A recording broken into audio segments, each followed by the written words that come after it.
NADRA centre Sukkur में thalassaemia screening desk जो इफ्तिताह Sindh blood transfusion authority NADRA जी सहकार सां कम शुरू।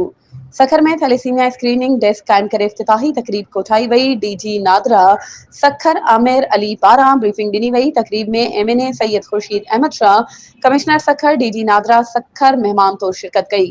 डीजी नादरा सखर चयो त सखर में सेहत बाबति नई सहूलत थैलेसीमिया स्क्रीनिंग डेस्क जो इफ्तिताह फ़ाइदेमंद साबित थींदो। नादरा ऑफिस सखर में इफ्तिताही तकरीब एज़ाज़ी मेहमाननि कमिश्नर सखर फ़याज़ हुसैन अब्बासी ऐं आमिर अली ख़ान जो चवणु हो त शहरनि खे वधीक सहूलत मिलंदी। सिंध ब्लड ट्रांसफ्यूजन अथॉरिटी जो सिहत लाइ वॾो क़दम आहे।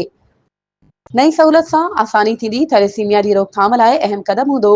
स्क्रीनिंग डेस्क कायम थी चुकी आहे। थैलेसीमिया स्क्रीनिंग डेस्क कायम करण जो बुनियादी मक़सद अवाम में थैलेसीमिया जी बरवक़्त तशख़ीस, रोकथाम ऐं आगाही पैदा करणु आहे। हिन डेस्क ज़रिए शादी खां अॻु ऐं आम सिहत जे जाइज़े लाइ थैलेसीमिया टेस्ट करण जी सहूलत फ़राहम कई वेंदी, जीअं इम्कानी मरीज़नि जी सुञाणप करे सघिजे ऐं उन्हनि खे मुनासिब सहूलतूं सलाहूं मुहैया करे सघजनि। केतिरा ई माण्हू थैलेसीमिया जे बारे में ॼाण नथा रखनि। हीअ डेस्क थैलेसीमिया जे सबबनि, उन जी मुंतक़िली ऐं इन जी रोकथाम बाबति ॼाण फ़राहम कंदी त जीअं मुआशरे में इन बीमारी खे घटाए सघिजे।